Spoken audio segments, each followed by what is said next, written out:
So if you're familiar with instant wire and uh, instant logic and decoders, then I'm terribly sorry, and this is where I'll actually show you guys about my decoder.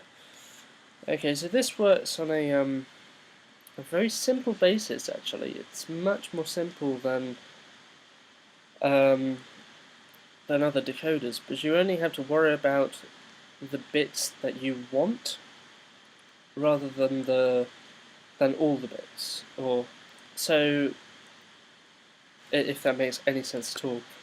Um, this here is the conversion wire. This is just when you're converting from single wire to dual wire, and this mechanism here is just to cancel out the second pulse, because as you put your first pulse into these will flip, but because this is a pulse in itself, it'll flip these twice, and a second code will be sent down here.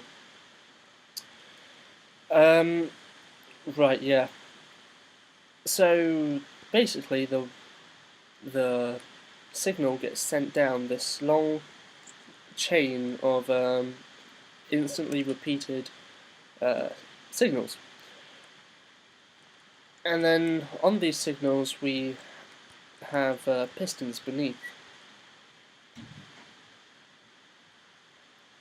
So what these pistons do is they say, okay, so let's just follow through for the signal 1. This little notation with netherrack here just signifies that the leftmost wire of each bit is off and the rightmost is the on state. So in other words, this is the negative side and this is the positive side. So the way this works is, for the first bit we want 0, 0, 0, 1, and we have here we have a negative. We have a negative piston followed by another negative piston followed by another negative piston followed by a positive piston. Positive meaning the 1 bit. So we have, in effect, we just put the piston under the bits that we need. So 0 bit, 0 bit, 0 bit, and 1 bit. And then at the end we just stick a instant repeater on the end. This is a different design to a lot of instant repeaters out there. It's actually smaller, slightly.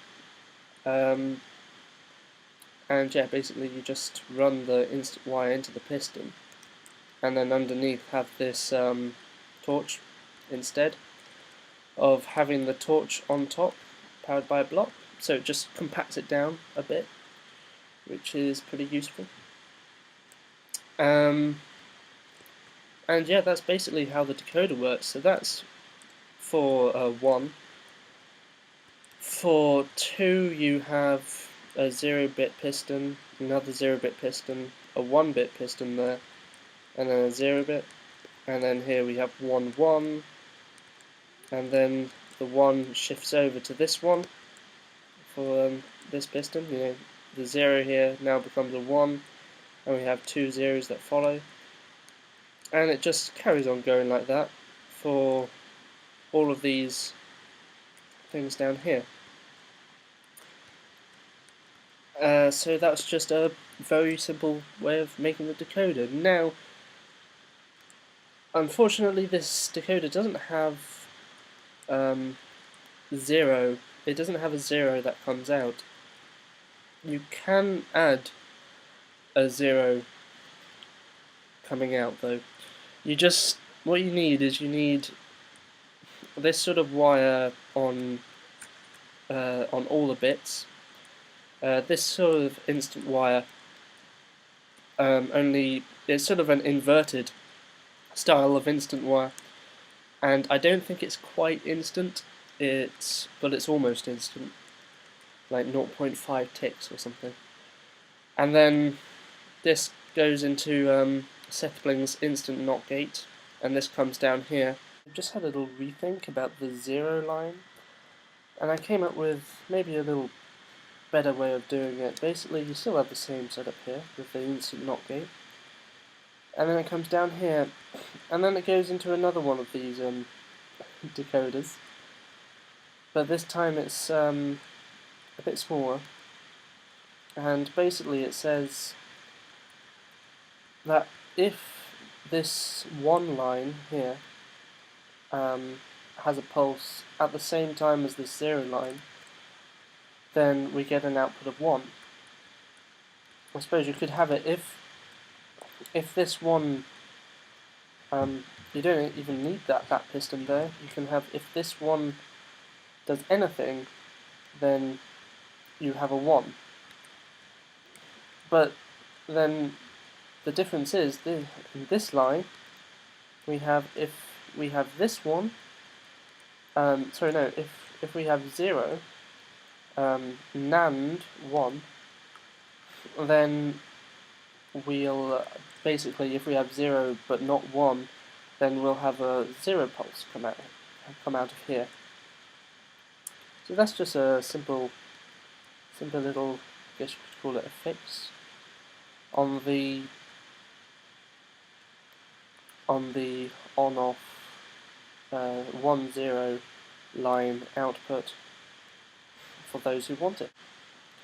Anyway, I'll stop blabbing, and here is the Instant Decoder. It's been a long video, guys. Thanks for watching, and also subscribe and comment. It always helps if you subscribe. It makes me that little bit happier every day. Right, thanks a lot, guys, and see ya.